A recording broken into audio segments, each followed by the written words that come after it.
Hello and welcome to the Revenue Leadership Podcast by Topline. I'm your host, Kyle Norton, CRO at owner.com. And every Wednesday, we dive deep into the strategies and tactics being used to drive success by the best revenue leaders in the world. So join me as I sit down with revenue operators to discuss actionable frameworks that you can implement in your business today with no fluff, no sales pitches, and no platitudes. This episode is brought to you by Pavlov. I'm excited about this one because as a customer myself, I can tell you it's a game changer for revenue. We all know acquisition is critical, but how much revenue opportunity are you missing post-sale? Pavlov's AI agents plug directly into your entire GTM stack to find opportunities and take actions that grow revenue from your existing customers, whether it's accelerating time to value, driving expansion, or proactively addressing churn risks. For us, Pavlov cut our customer time to value in half and increased our revenue activation from 70% to 90% plus. This product is insane. Learn how Pavlov can accelerate your NRR growth at trypavlov.com/Kyle. That's trypavlov.com/Kyle.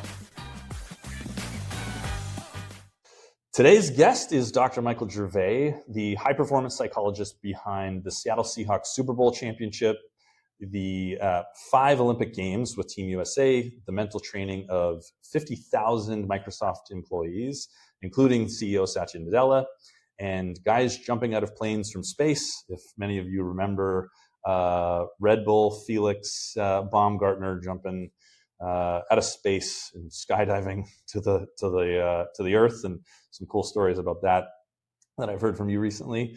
And Mike is also one of my absolute favorite authors and podcasters, thought leaders. And I was telling him before we recorded, has been a really big influence on my life from afar for close to a decade because I'm a lifelong Seahawks fan. So this is a special episode for me personally, and I can't wait to bring a glimpse of some of the teachings that have helped me and my leadership team a lot to anybody not already familiar with him. And a shout out to Adam Alfano for kicking this whole thing off. And I hadn't even thought to reach out to a guy that I had this respect for. And I was like, why couldn't I have Dr. Gervais on the podcast? Like that would be cool. So thank you for joining. I'm really excited for this. Kyle, what a great introduction. Thank you for the kindness and the graciousness, in that introduction. And I listened to your episode with Alfano and I was like, oh, Adam nailed it, and so nice job by being able to bring, some of the best of him forward. So yeah, I'm super stoked to be here with you and happy days. Let's get into it. Cool. So we're going to talk about 2 big topics today, which is a little bit of your greatest hits. I want to talk about creating the right type of competitive environment because, my audience being revenue leaders, sales teams and go-to-market orgs can be known for toxic levels of competition, certainly apparent in sports teams as well, which is where your work originated. And then we're going to get into a bunch of learnings from your new book, The First Rule of Mastery, and talk about FOPO and some causes and cures.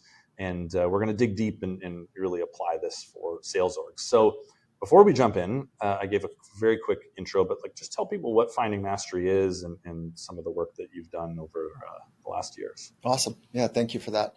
So Finding Mastery is a high-performance psychology consulting firm. So we've built an intellectual property-based approach to help leaders and organizations and the full employee base of an enterprise company to train their minds in the same way that we have trained world-class athletes. So we're taking best practices from elite sport and crosswalking them to big business. And essentially what that means is in sport, there's 3 things that we can train. You can train your craft, your technical skills, if you will. You can train your body and you can train your mind. And the best of the best of the best in elite sport do not leave any of those up to chance. And when I pop my head into big business, they were like, what do you mean mental training? what exactly is that? And so I was like, oh, it's like this wide open playing field because in business, most people spend a lot of time training their craft. They kind of understand the value of training the body, but that's not really their their carriage to deliver their craft. So, I'm in business now myself. So it's like, it's not essential, but it actually is. It feels like it's not essential. But the high note here is that all of us can train our minds to perform in high stress, high speed environments. We can train our minds to be just a little bit more grounded. We can train our minds to be more at home with ourselves. We can train our minds to pursue those bold ambitions that are exciting. So that mental skills training bit is where we're spending most of our time at Finding Mastery. Awesome. So bit of a warm-up question, because as a Seahawks fan, I couldn't start anywhere else but here. But what's your favorite story from your time working with the Seahawks and Coach Carroll? And because you were there for the heyday, 10 years within the Super Bowl range. So give us a story that you're really proud of from that. Oh, Kyle, I've got so many. I was with the team for 10 seasons. We were able to go to 2 Super Bowls, and it's not an easy path to do something extraordinary. And winning a Super Bowl is very, very, very hard to do. You've got, 60 some elite competitors from the athlete standpoint. You've got another 25 alpha competitive coaches. You've got a support staff that are alpha competitive people. So you need about 125 people that are, at the pointy end of the arrow there to point in the same direction. And it's hard enough to get a team of 10, let alone 125, let alone, in some sales organizations, there's thousands of people, So here's, I'll share the story, but I just want to give the context is, Marshawn Lynch. I'll start with him, one of the best running backs to ever play the game. He is an N of 1. In research, we talk about like there's a number of subjects, and he's an N of 1. There is nobody like Marshawn Lynch. One of the core attributes that we wanted to make sure we were teaching the athletes and the coaches is optimism. It's a fundamental belief that something's going to break free, that something good's going to take place. I have not met a world's best, Kyle, that is not fundamentally optimistic. Okay, so that's a really important experience and finding. So if that's the case, then we need to train our team to be optimistic. Pessimism is this thing that like, I don't quite think it's going to work out, and I need to reserve myself just a little bit because I'm not really sure. And it's a safer psychology, but it never really allows us to go to that extra special space. So optimism is, again, this fundamental belief something good's about to take place. And when you have that fundamental belief, it is at the center of mental toughness. Okay. So here's a great example of how that works. We were down by like 3 scores. In the NFL, 3 scores is almost impossible to come back from. Defense got a turnover, and you could start feeling some momentum shifting in the game. But we're down by 2 scores. And it was one of those games where playing the Rams, and it was a crosstown rival, if you will. And it was one of those really chippy, kind of bloody games for the guys. People were, there's a lot of injuries that were taking place. So it was kind of a sketchy, hardcore game. And everybody could feel the tension. We're down. And it's in those moments that most competitors go, just get me in the locker room, get me out of here. I do not want to get hurt in a game like this. That is like, the juice is not worth the squeeze. Okay. Marshawn Lynch walks by 4 of us. We're on the sidelines. Marshawn Lynch, he's got a bag of sunflower seeds. Half of his mouth is full of them. And he walks by a few of us, and he looks at the guys, and he says, who wants to come to the front with me? Spits out a couple more seeds and kind of keeps walking. Who wants to come to the front with me? He was not talking about the front of the locker room. He was talking about getting in that really intense, injury-ridden, bloody mess of football on the front line. And the 3 athletes standing next to me kind of like, oh, yeah. So it only takes one person. It only takes one person to kind of stand in that space and see that if we apply ourselves, something good could take place. And so that's like this story of optimism that is so rewarding to be part of. So that's one story. Another story, just to stay Seahawks with you here for a minute. It was after we won our first Super Bowl. And we built the entire culture on the inputs. So there's inputs and outputs. Mm-hmm. An output is winning. The inputs are all the things that you invest in to maximize the output. So at the Seattle Seahawks, we only would talk about winning once a year. It was kind of a throwaway comment. So we would spend weeks installing, teaching basically the culture that was, we think one of the most important competitive advantages we'd have is clarity on principles, clarity on shared practices, clarity on what the North Star is, clarity on what we were looking for from each other. And in elite sport, certainly at the Seahawks, it was about a 60% turnover every year. So imagine 60% of your sales force is different, in 12 months.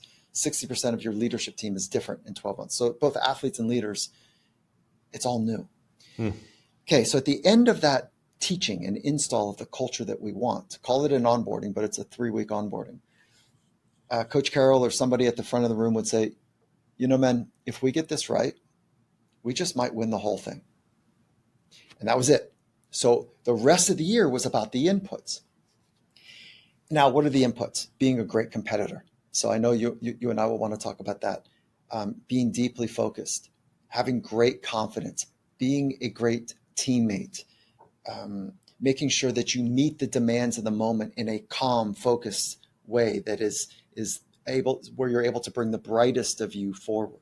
Okay, I can go on and on and on. Inputs to output. Now we just won the whole thing. Fast forward, a handful of months.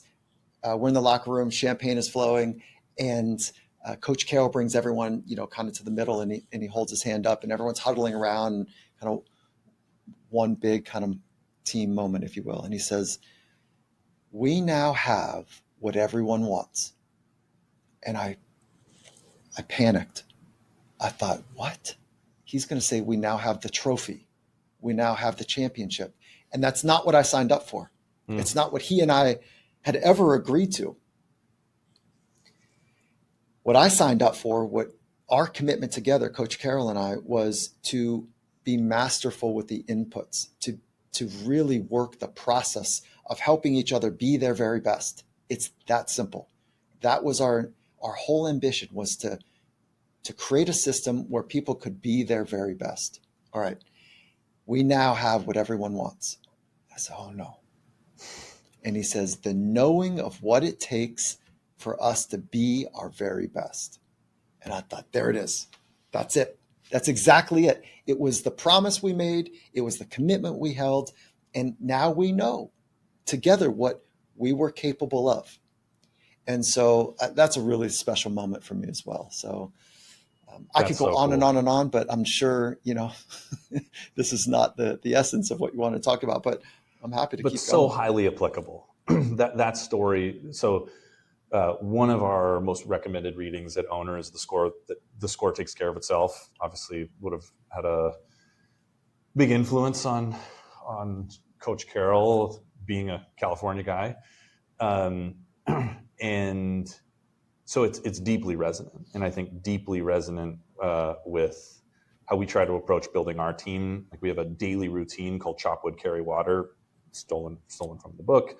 It's just about the daily discipline, doing the unglamorous work, and putting in the inputs and then detaching from the outcomes. So I think this is exactly what I was hoping to get from the conversation, because I think good. Yeah, elite sports ports over so nicely to sales in many ways, and we're going to talk about those different ways. So that's awesome.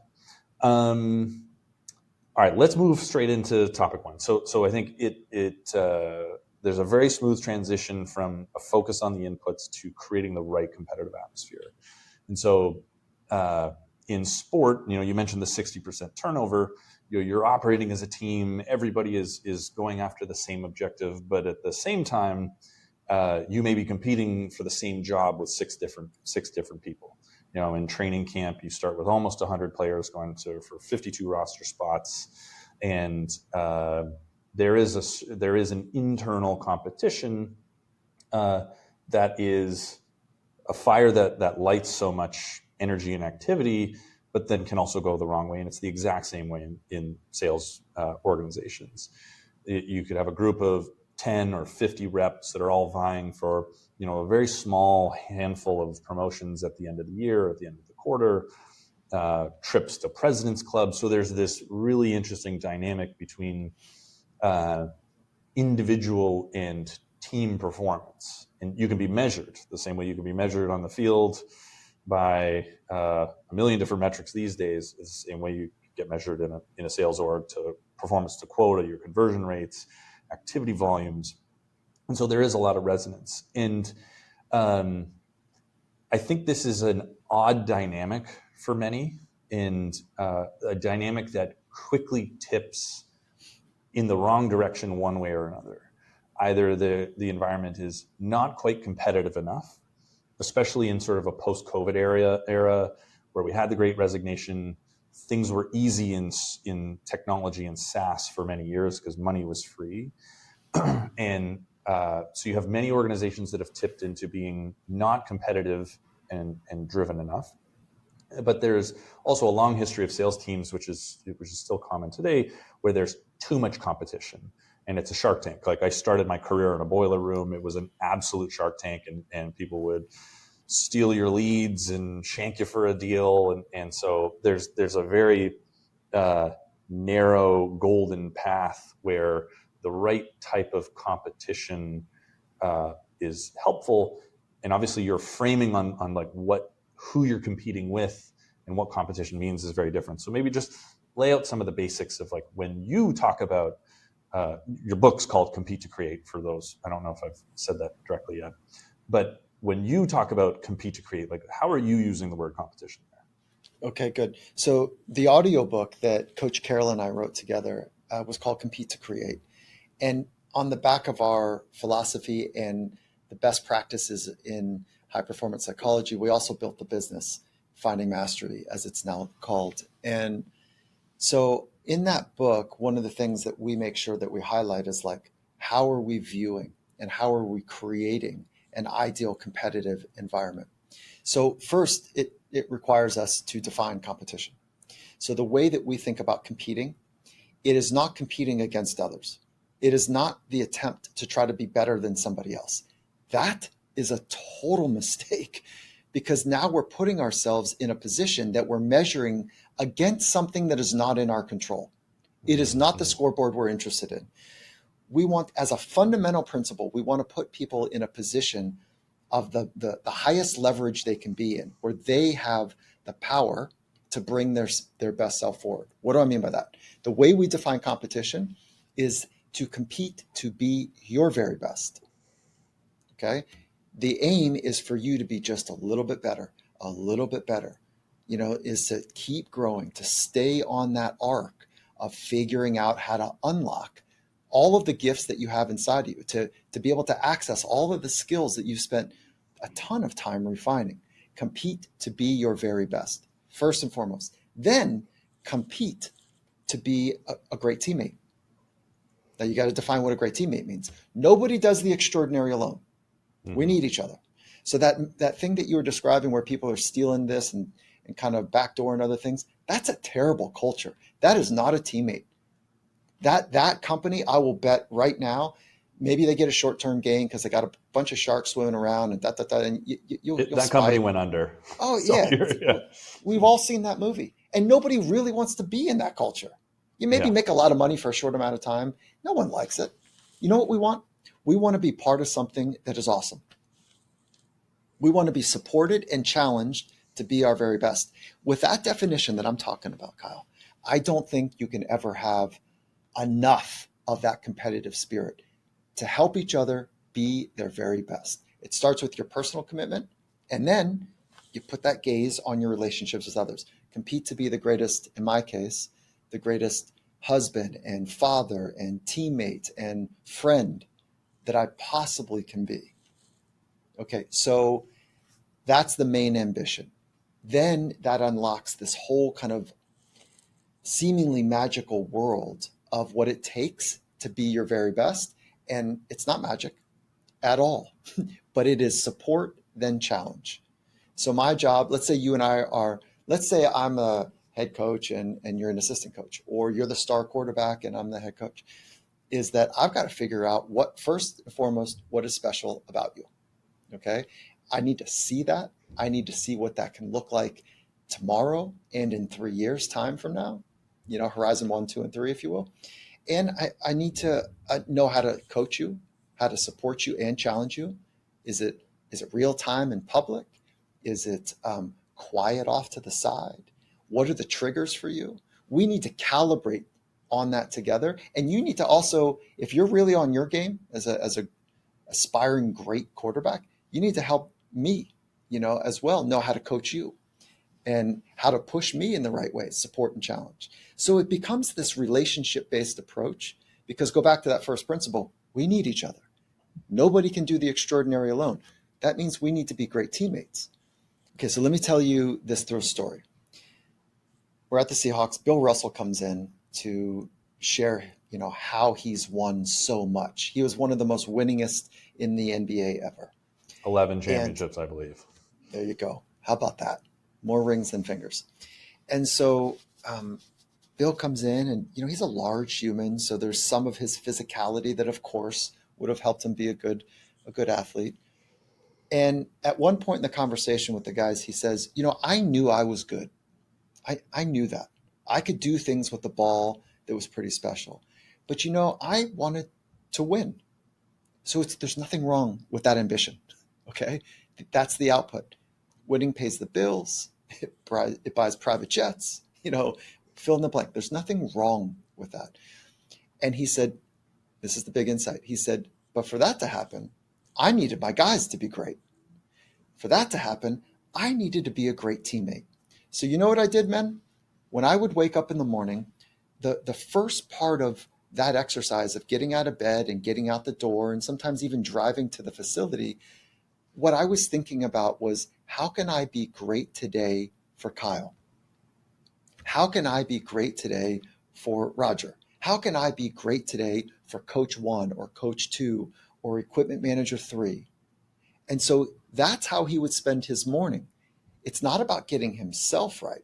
And there's a problem with our narrative right now in pop culture, like the morning mindset routines. Oh, I want to give you a morning mindset routine. I think that you guys might like. I think we spend a lot of time thinking about this.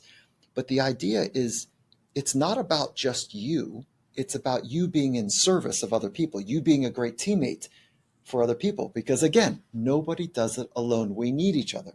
So this whole thing, Kyle, this whole thing rests on your relationship with yourself and your relationships with others. Okay, so before he enters the training facility, he's already done a bunch of imagery, a bunch of intention setting, a bunch of clarity around how he can be great for his teammates to help them unlock something special. And that doesn't mean it's all smiles. That might mean, you know what I think Kyle needs? Kyle and I need to have a knee-to-knee conversation.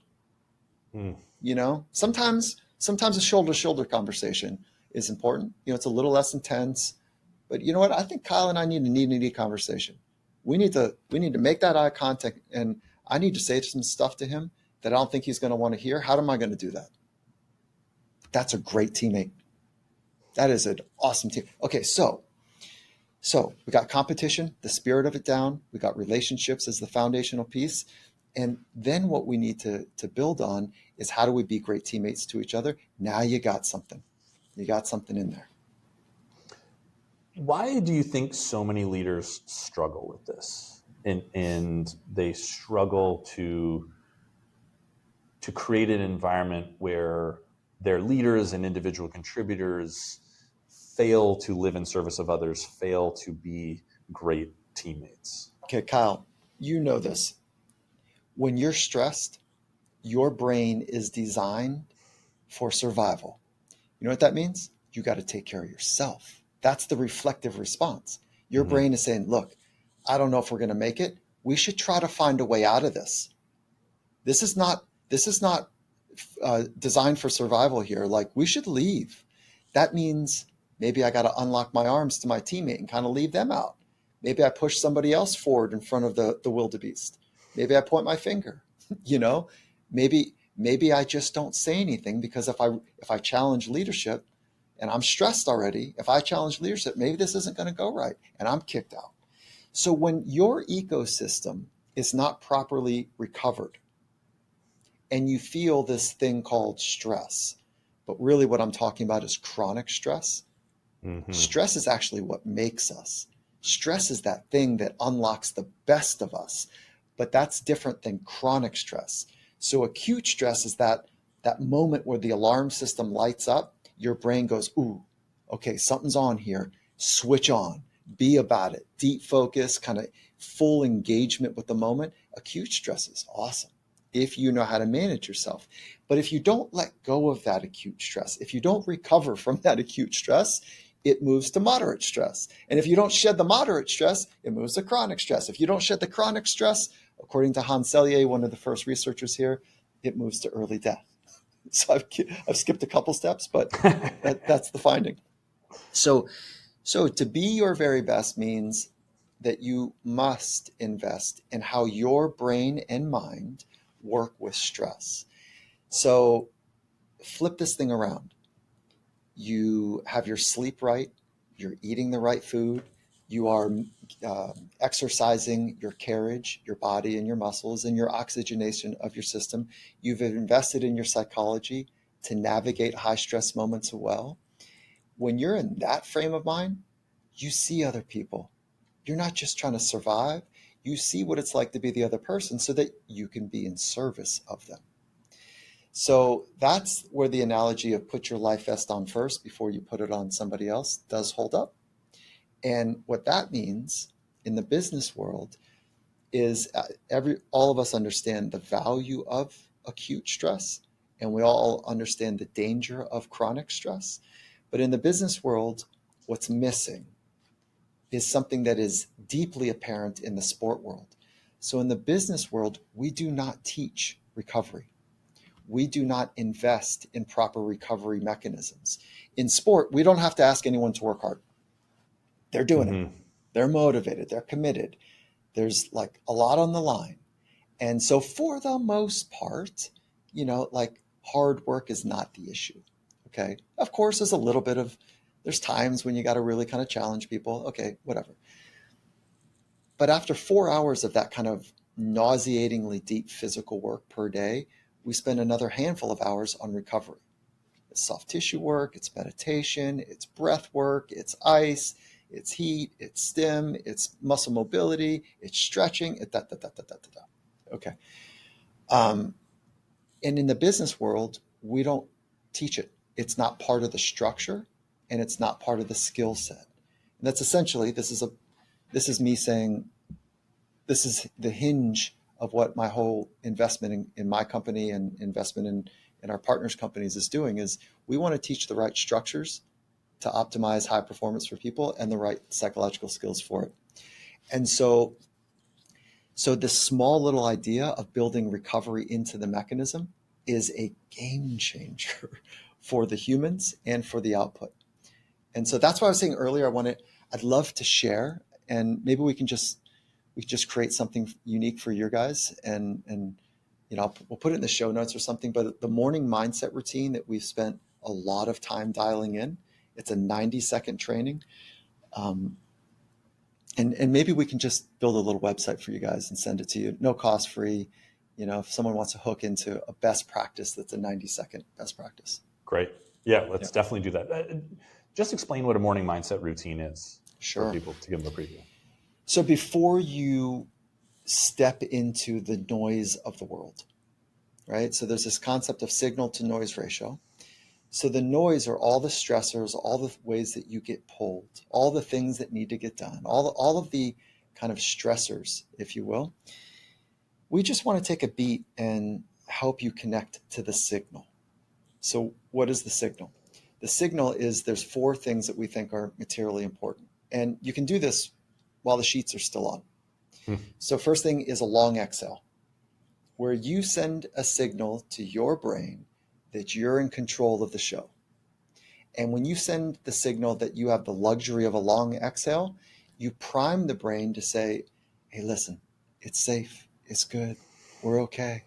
You do a couple of those, it's really nice. But we're saying one breath. Start with one breath. Then we move to one gratitude. Now, if you want to do more than one, it's awesome. So a gratitude is we're lighting up a different circuitry in the brain. And instead of the brain doing what it's supposed to do, is scan the world and find all the dangers, you find just one or two things that you want to really feel that you're grateful for. So it opens up a different counter rotation to the brain's primary dictum. Okay, one breath, one gratitude. The third is one intention.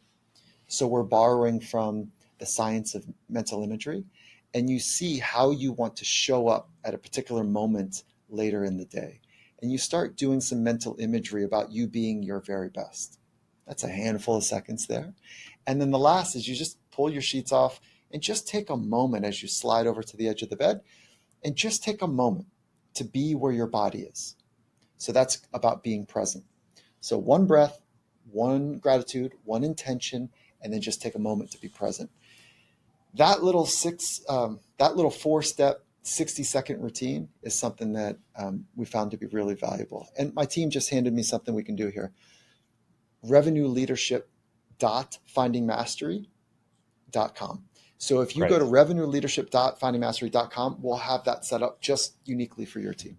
Awesome. Love it. And for those who are more brand new to it, why just talk about neuroplasticity and why some of these exercises are so foundational for changing the way that we feel when the day is well underway and we're in the throes of the stress. Okay. So I've been fortunate to work with some extraordinary edge-pushing, leaders of industry. And one commonality is they're fundamentally optimistic. Another commonality is that they've taught me is they don't respect the edges of potential. Of course, they're trying to figure out how to get to their edges and move past them. And most people never get to the edges of their potential. They run up against the edges of their belief system. So it's the belief system that we've got to get after. And that invisible programming of who you are in this world, that is kind of let's call it the end game, if you will, of the deepest part of the investment. When you examine and hold in the light your belief system about who you are and what you're capable of and how you fit in this world, and you open that thing up and you reestablish a more healthy or more optimized and a more forward-pushing belief system, everything else from there follows. And so that's the thing that I think the extraordinaries have taught me more than anything, is their honest commitment to self-discovery. They are not looking for shortcuts. They're not looking for the 7 tips or the tricks or the 7 steps or hacks. They're not looking for that. They understand that those are totally flimsy. They want to get the big rock in the container. And from that big rock in the container, which is like a belief system and the self-discovery process, then you start to add on all of the other psychological skills to see how far you can take this thing. And I think the thing that so many people miss is this works at the root wiring of your brain. And, I was in technology, meditation and mindfulness has been in the zeitgeist for quite a long time now. I'm a very skeptic person, and so it was pretty slow on the uptake. I would say until I read Search Inside Yourself by Chade-Meng Tan, who built the mindfulness program at Google. And one of the things that made it applicable for me is that he really talked about the fundamental neuroscience of like, what are you doing? And he relates it to exercise. Every time you do an exercise, you are putting force on that muscle so that it can regrow in a stronger way. And that's the same as any of these exercises, traditional meditation or a morning routine, or you could go the Tony Robbins direction. There's many different versions, but fundamentally it's like rewiring and strengthening the parts of our brains that we want to have more easily activated. And if you are constantly activating your amygdala and your fear response, it's going to be really easy to be fearful at the drop of a hat. Meanwhile, if you're practicing gratitude and optimism every single day, it's much easier to fall into a place of optimism when things get challenging. And one of the things that I don't know if it's the podcast or the books, but that has always stuck with me is that like optimism is a learnable trait. Like optimism is, any of these things are learnable skills, which is a message that I think, and this is back to like fixed versus growth mindset, but is an important message to get out there. So hopefully people take up on it. Yeah, that's a cool, simple way to understand is that all of the mental skills that I'm interested in are ones that you can train. You can train to be more calm. You can train to be more confident. You can train to be more optimistic. And these are the psychological skills that the best in the world have refined and developed.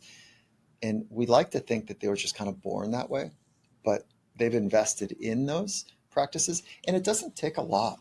It's just that we haven't been exposed to what those best practices are, because in the Western world, there was the shame and taboo around psychology. Like if you go work on your psychology, that means there's something broken or weak. As opposed to what best in the world have said is like, look, there's something in me that is really special and amazing. And I just want to be able to access those capabilities more often. So, Doc, what do I need to do? Oh, well, let's figure it out. Like, how do you get more calm? What's it like? And then so we studied the best in the world about how they were organizing their inner life to be more calm and focused and confident.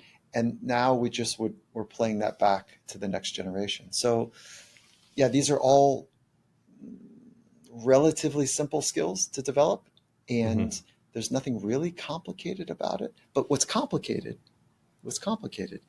is having it customized for you, right? But the skill itself, like being more calm, comes from breathing.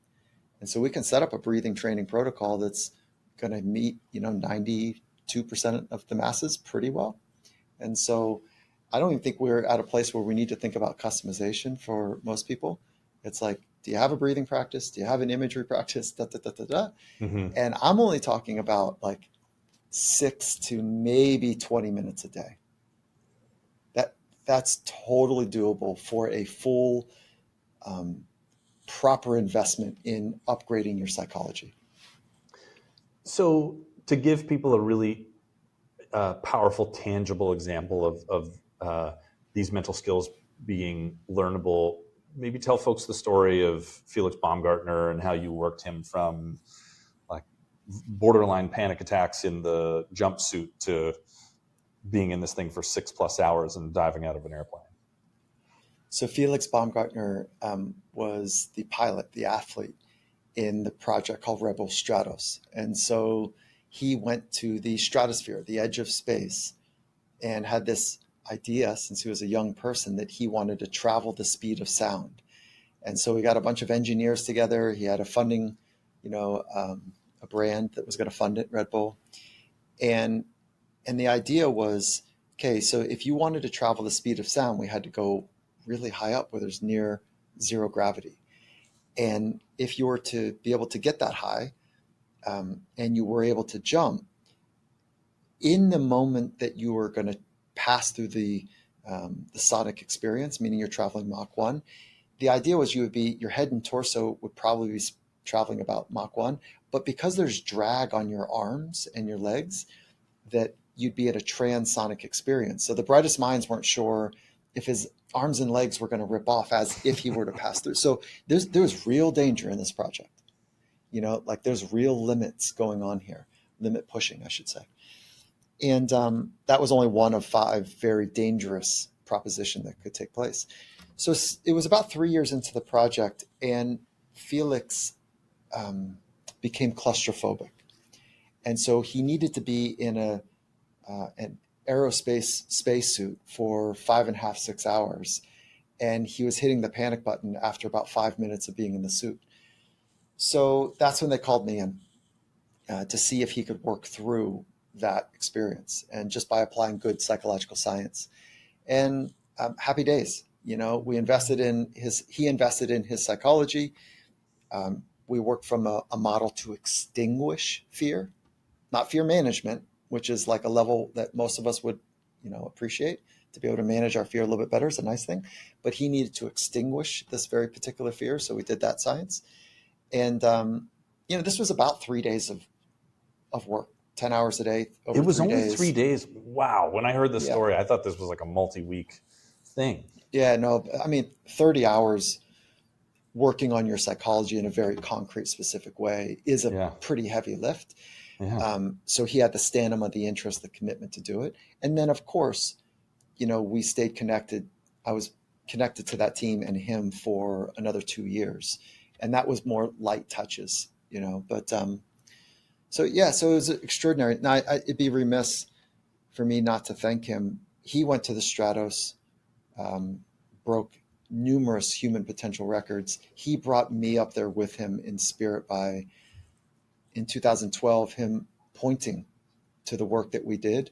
And when it was still taboo for humans to say, I'm working on my psychology, in 2012, he said, I just got to tell you guys, to the media world, to all of you, not just guys, but to all of you, that it was the work on psychology that was, material for me. Thank you, Mike. Thank you, Mike. Thank you, team.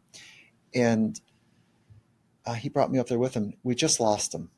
So he's recently passed away. And I'm still working through the grief process, about him and for him. And so he's a special human. He changed my life in such meaningful ways. And I think he inspired so many of us on how to design a life that has meaning and purpose and pushes right to the edge, and a life that, is about really living.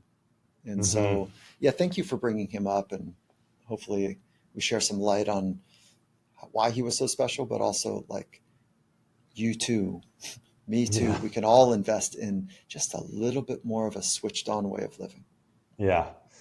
Are you ready to level up your go-to-market strategy for 2026? Then don't miss GTM 2025, the only B2B tech conference exclusively for go-to-market executives. Join 1,000 other revenue leaders this September 23rd to 25th in Washington, D.C. for an exclusive executive-only experience. This 3-day event is hyper-focused on connection, strategy, and execution. Expect hands-on workshops, in-depth strategy sessions, and curated opportunities to build relationships with VPs, CXOs, and founders facing the same challenges you are. You'll stress test your GTM approach, align your team, and leave with real, actionable insights from top-performing leaders. Don't miss the must-attend conference designed to help you boost go-to-market results in 2026. Visit attendgtm.com, that is attendgtm.com, to secure your spot today. And don't forget to use the code TOPLINE for 10% off your GA ticket. And the part I love about that story is, he went from not being able to be in the suit for more than 6 minutes to now multiple hours just through ramped exposure to the experience, and you're working on these like core skills. And if that can happen in 3 days, it's a great call for folks to think about what they can accomplish over the course of weeks and months and years of practicing these skills daily. Because I know for me, my first VP of sales job, where everything was new and I operated from a place of fear frequently, and I had certainly a performance-based identity in the worst way at the time, and moving into a place where now I feel like much more purpose-driven and much more focused on service to others. I think like it has had a profound effect on how I can operate. And so maybe let's just talk about that. So give folks a concept for performance-driven identity, some of the risks there, and how they should move to a more purpose-driven approach to leadership and their life in general. Let me put a little more wood behind the last comment that you made, and then I'll swing over to your question. Because you're hitting on something really important. You're talking about neuroplasticity. I'm talking about like these psychological skills that best in the world have some command over.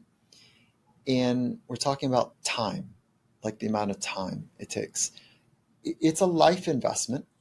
and it does not require a whole lot of time every day. I think the challenge here, Kyle, is that most of us, because we've swallowed this narrative that we're supposed to have all the answers when it comes to our psychology, that we don't really know where to go. We don't really know what to do. So if you want to be a little bit better in your life, you go to fitness. Awesome. You go to nutrition. Great. But we're not sure where the resources lie for, mental or psychological. So I will point to something that is pretty pedestrian and easy to understand, which is like a mindfulness practice. 6-8 minutes a day of mindfulness, according to research, is awesome. 20 minutes is a little bit better. Breathing training, I'll go back to that. Some sort of, 4-minute breathing training a day, just slow, long exhales. And I'm happy to send your team or your community a bunch of breathing trainings that is good. Investing in your self-talk, understanding how you work with your self-talk. There's training and exercises around it. So anyways, I just want to be really concrete that this is not just sitting and talking to a therapist. Yeah, it's good. That's really nice, for the self-discovery process. But there's also very concrete practices, best practices, if you will, that we can all get a little sharper with. Okay, so now you're now back to one of the big rocks again, which is a performance-based identity versus a purpose-based identity. So a performance-based identity is quite simple. When your identity is infused with how well you do something.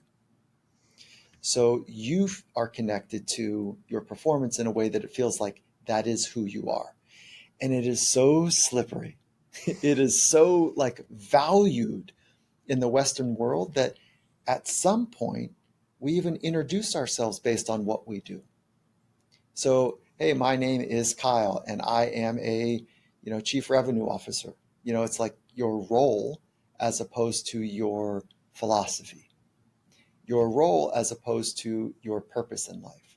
So a performance-based identity, it makes perfect sense that we would be attaching our identity to our performance because our culture is obsessed with performance. So it's a pill that we have swallowed. Now, how do you move to a purpose-based identity?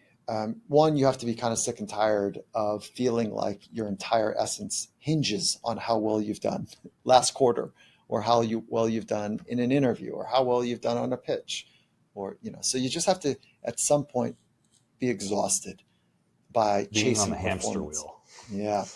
So one of the things, this first came into light for me when there's an elite athlete that said to me, he said, Mike, this idea of being and doing has me up at night. Like I am tired of thinking that I need to do the extraordinary to be extraordinary. I am tired of trying to chase all of that to feel like I'm okay. So he just swung the hinge the other direction. He said, I know I need to be more. I need to be more present, more creative, more connected, more grounded, whatever the adjective is. I need to be more of that and let the doing flow from that place. So it's not do more to be more. It's be more and then let the doing flow from there. And so what are we talking about? In this case, we're talking about be more connected to your purpose.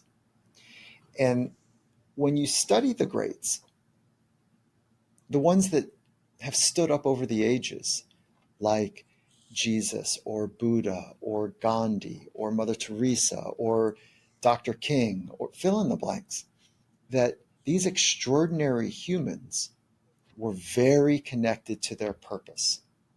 And every environment that they entered, they had a quote unquote purpose mindset.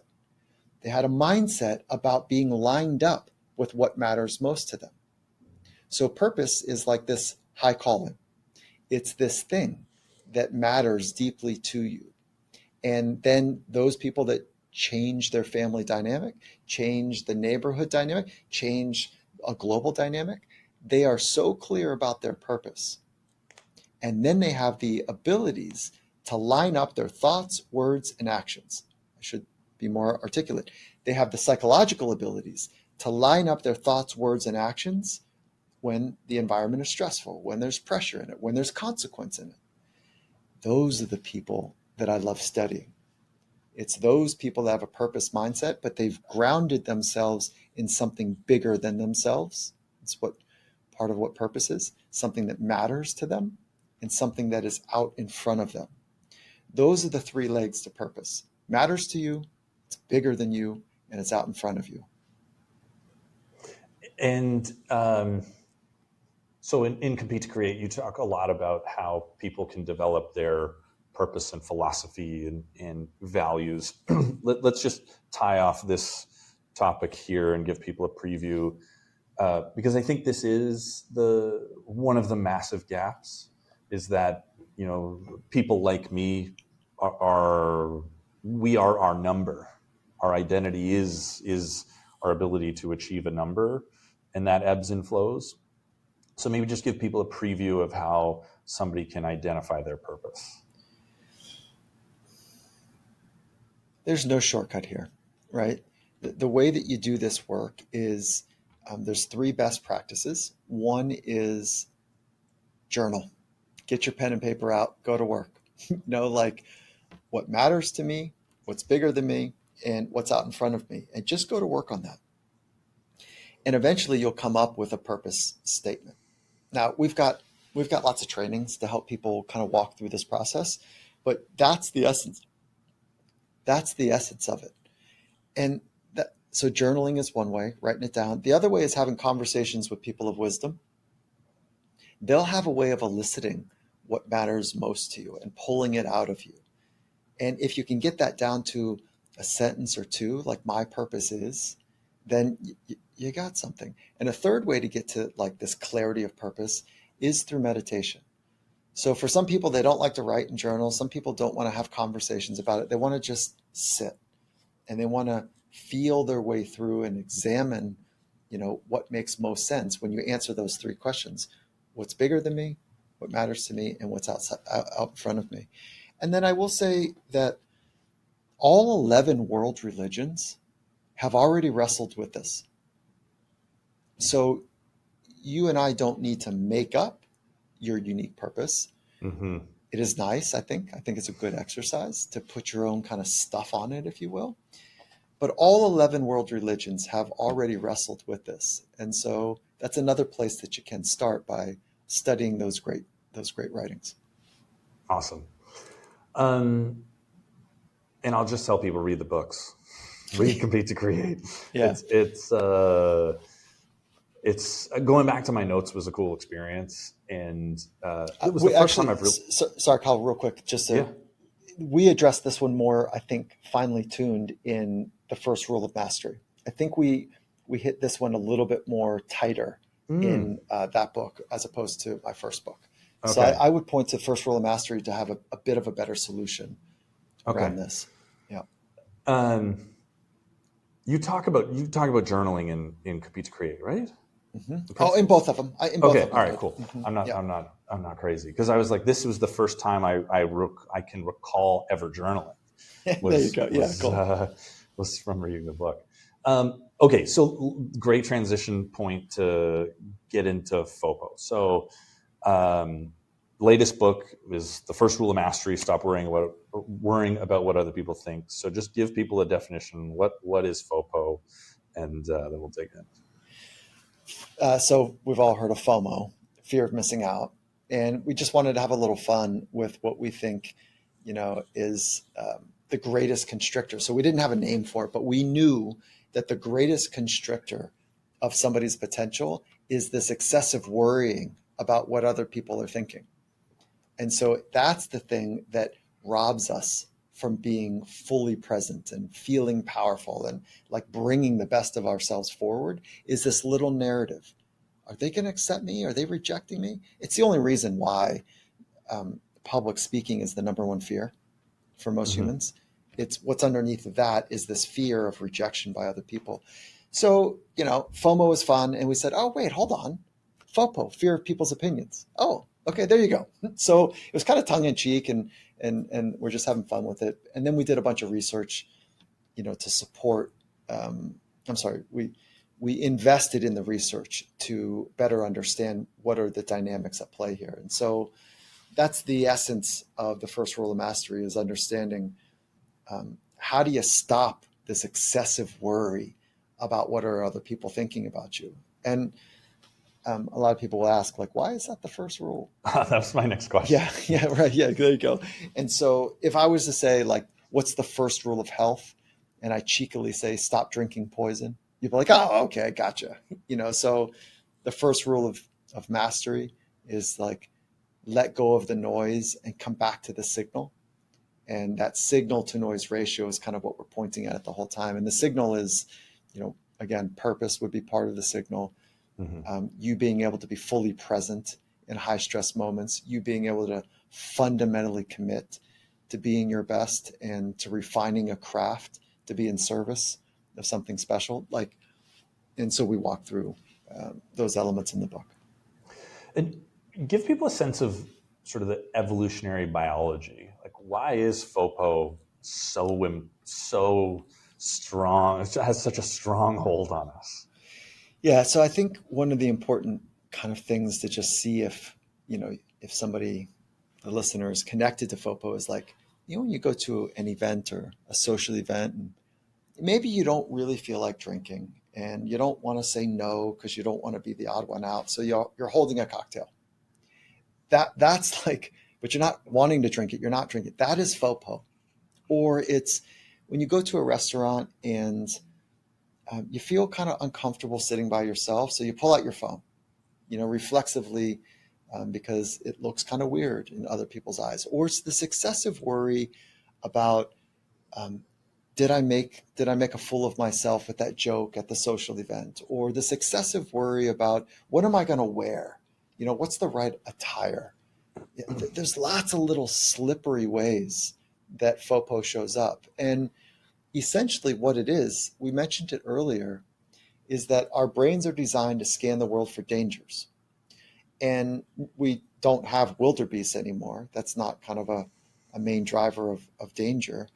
We do have dangerous people in this world, right? But that's not the majority of people.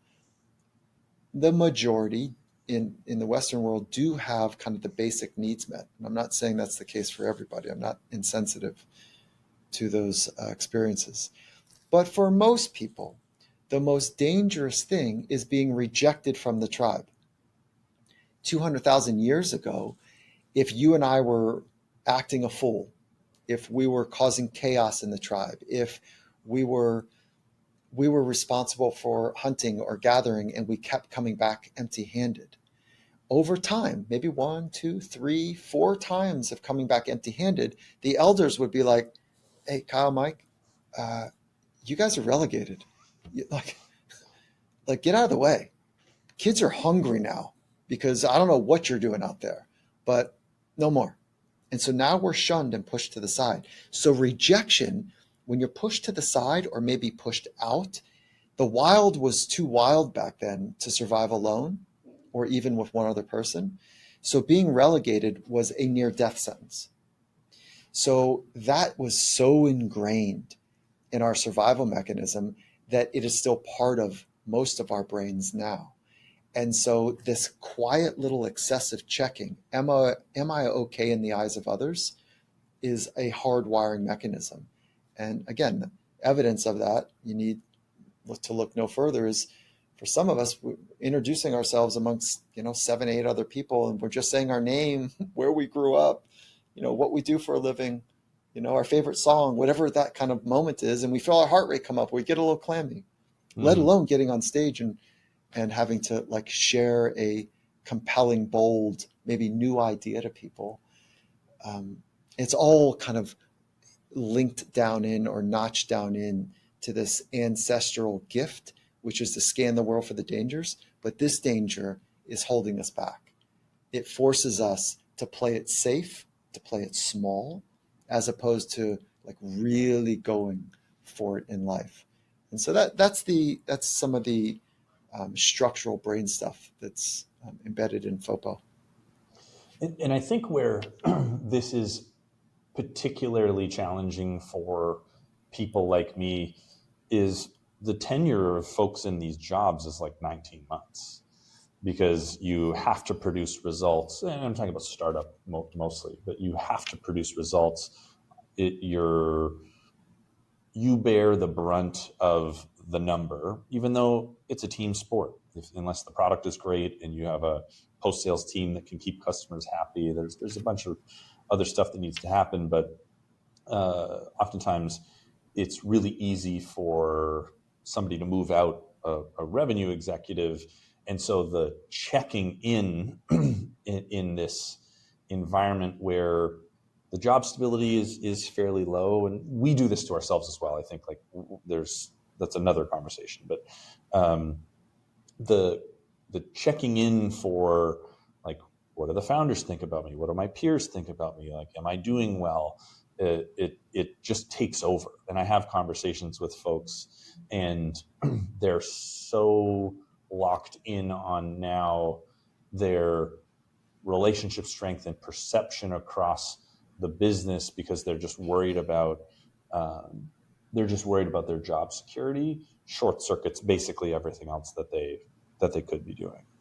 Yeah, that's the noise to signal, idea is, so the signal is always the things that's in the present moment and under your control, 100% under your control.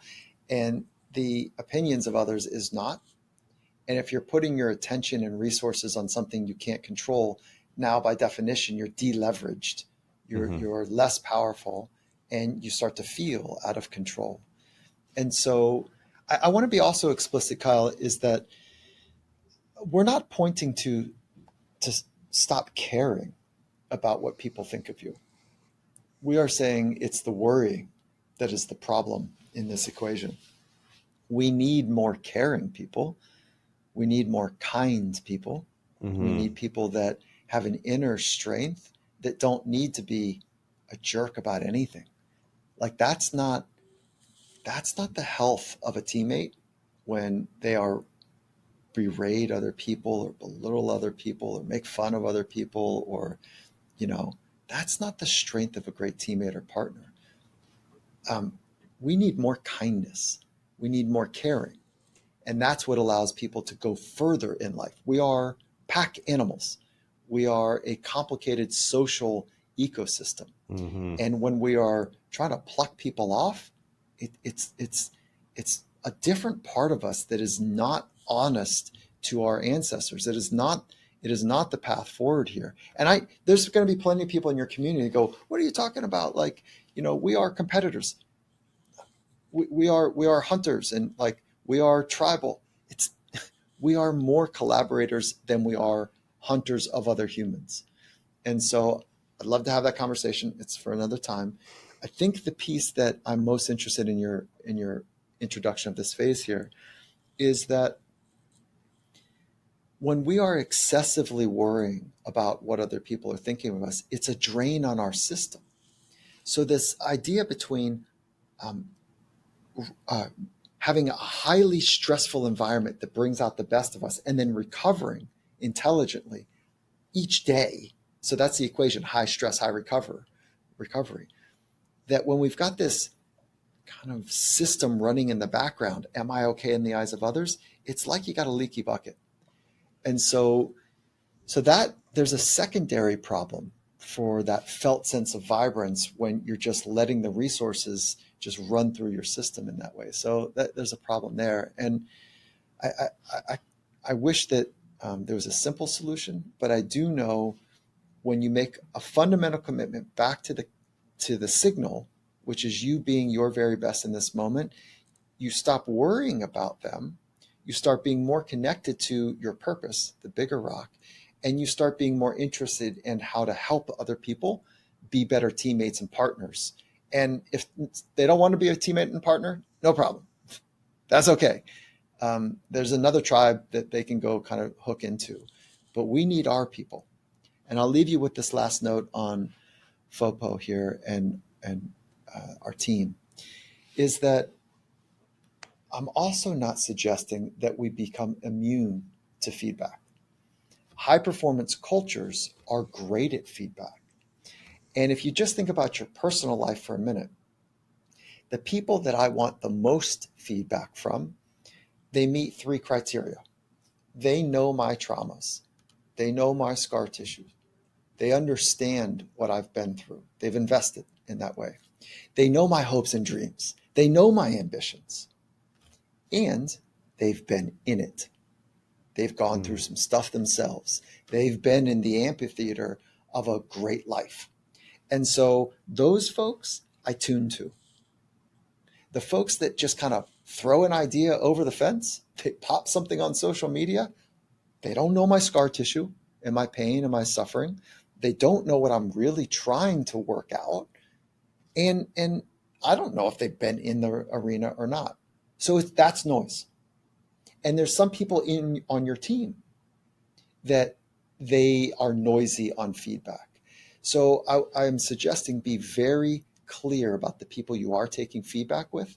And if it is a superior or a peer or somebody that, you need to tune into, like their opinion matters, you got to invest in the relationship to your best ability. And if you are a leader in the organization, you also have to help understand what that person is about, what makes them tick. So you're not just callously lobbing things over the fence about what they got to get better at or what they're not good enough at. So it's the relationship here that sings at the high table of helping us be our very best. And maybe give people a sense for the framework for overcoming FOPO. So you talked about a commitment to purpose, but then in the book, I think it's like unmask, assess, redefine. Yeah. I mean, unmask, know who you are.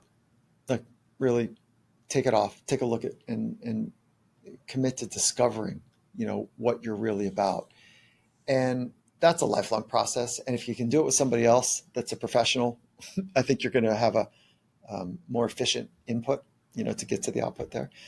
The thing that I'll also point to that we haven't hit on is knowing the on-ramps to FOPO is like if you have a performance-based identity, it's an on-ramp to FOPO. Okay. And I'm not suggesting that some of the best in the world that I know don't have a performance-based identity. So you can be the best in the world and have a performance-based identity. It's pretty scratchy though. It's pretty uncomfortable to do. And it doesn't mean that you're at your best. It just, you struck a, high performance calibration moment where you're like really, really, really, really good at something, but it doesn't mean it's your best still. So working with the identity bit, understanding your value, your sense of worth, your belief system, really examining all the ways that you hold yourself back and what you believe you're capable of. And then, of course, understanding how to work with your biology, through breathing, through mindfulness, through recovery practices. Those are the on-ramps. Now, there's a set of off-ramps as well, being a great learner.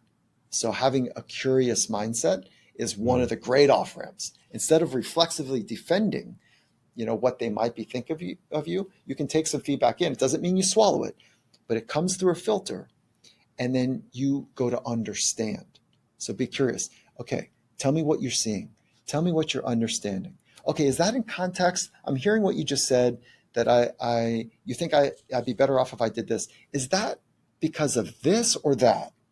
And okay, so what I've learned in the past is this. How does that would that affect your feedback? So just be a great learner in that case.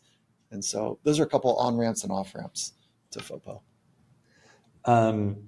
And then give people a sense for how to assess imagined versus real consequences. And then we'll wrap up here in a minute. So help me understand what you're looking for there. So in the book, how to overcome FOPO. So it's unmasking, self-understanding, and then it's, I think here you're talking a little bit about real versus imagined consequences. Yeah, 100%. So I think so in that assess phase, that's why I was doing the off ramps.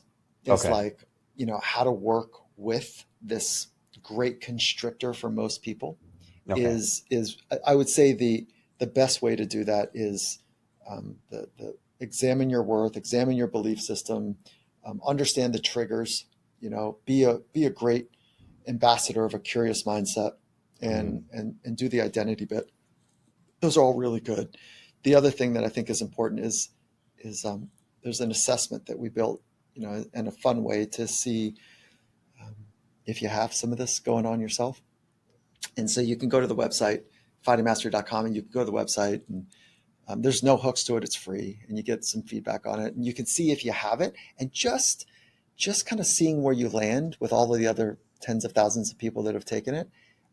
It's a nice little moment. And I think just recognizing it in and of itself does create some like, oh, okay, you're now on the path of like, how do I go do some of these things that Mike and Kyle were talking about?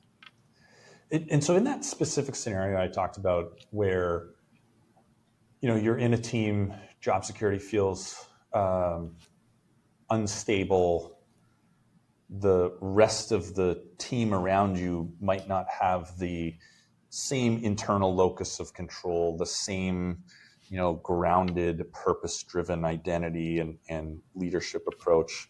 How do you recommend folks bring their team along on this journey? Because you can't really lead alone in this way. It needs to be a broader thing. That's a really good question. I mean, first and foremost, it's the reflective, easy answers like do the work yourself, and then you show up differently. You're more consistent across conditions. You're more trustworthy because people know what they're going to get. They understand your intent. Like trust has 3 legs to the stool, according to research. When somebody's going to trust you, their character is similar across conditions. So you know what to rely on. Their ability or their logic bridges are sound. Like you trust that they can get it done. And the third leg to the stool is that somehow they've conveyed to you that they understand what's good for them and you in the scenario. So there's a benevolence to the equation. So if you get those 3 things right, people start to trust you.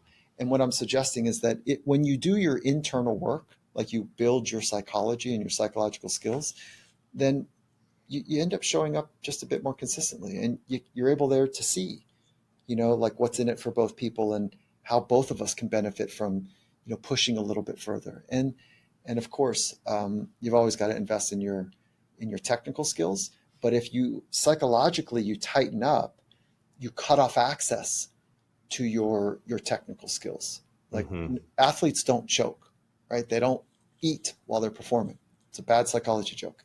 But what they do is they choke off access to their skills because their mind tightens up, and in return, their body tightens up a little bit.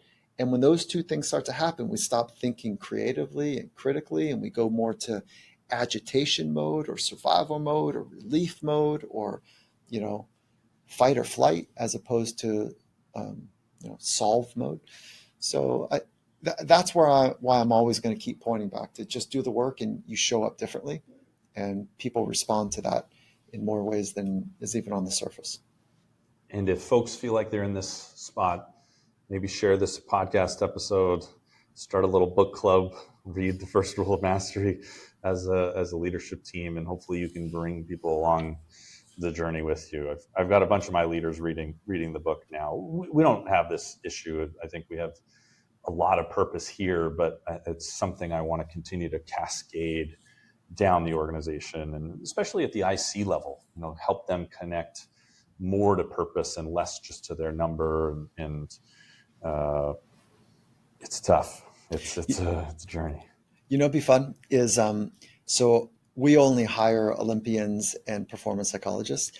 And so if you got a book club and you guys are still in it right now, let's have one of our Olympians or sports psychs pop in.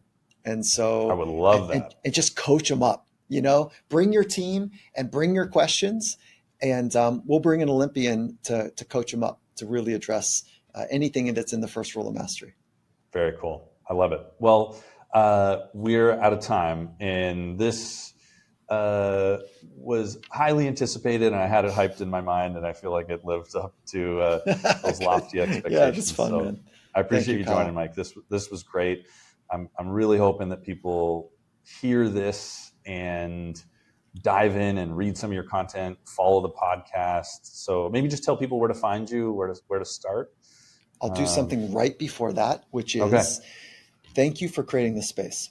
Thank you for investing prior to us even knowing each other, like the community, so that there's a fun reason for us to talk about things that I think they really matter, which is helping each other be our very best. And so I appreciate it. I appreciate the space you created to allow me to tell a couple of stories and point to a little science and share some personal experiences. So thank you for that.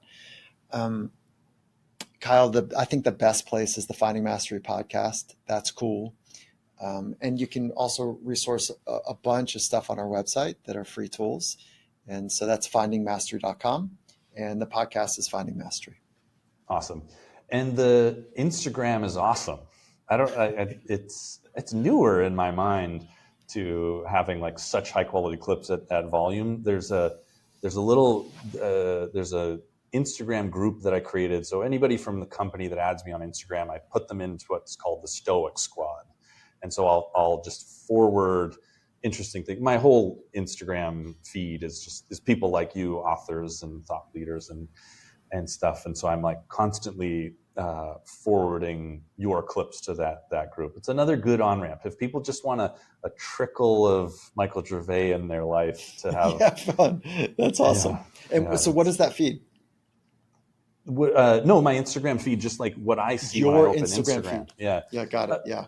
When I started to learn more about neuroplasticity and neuroscience, I was like, why do I have anything negative and distracting and sarcastic? So I unfollowed, this is like 5 or 6 years ago, I unfollowed all the meme accounts, all the like garbage news, and I just followed people like yourself, and Brad Stulberg is an author I like, Ryan Holiday, like those type of people. So when I reflexively open Instagram, I'm just getting like a quick hit of That's cool. a reminder of the person I want to be. And it's one of the things I suggest to people, like if they want to get their mental health and mental performance game into a better spot, it's just like, what are you drip feeding into your brain, reflexively over time?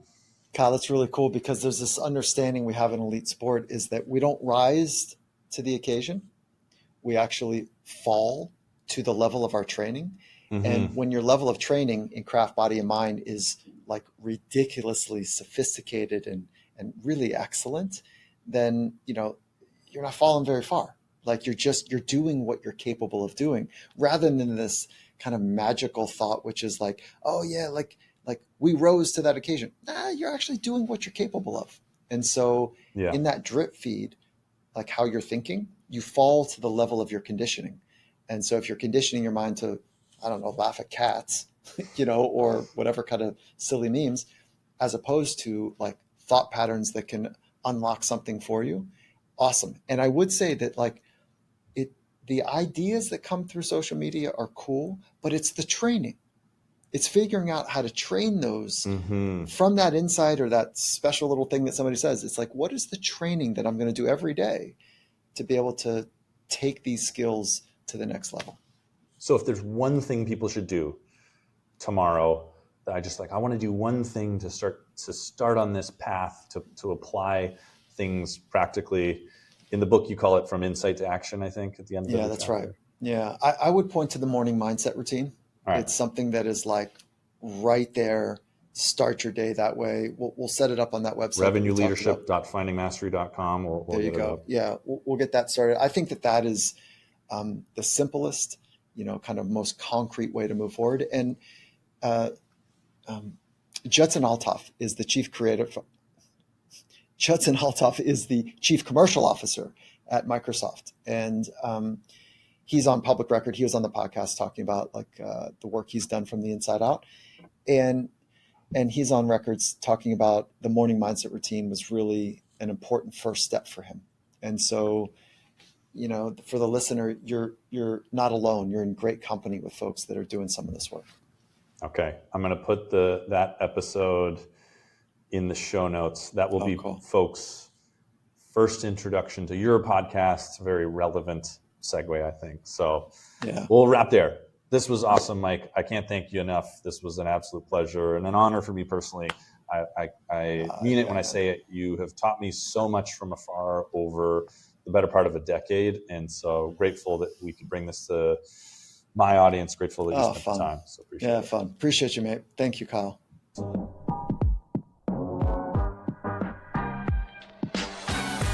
Thank you for listening to the Revenue Leadership Podcast. If you enjoyed it, don't forget to subscribe, and you can find a link in the show notes. And be sure to leave a 5-star review, share it with your network, and please join me next Wednesday for another great conversation.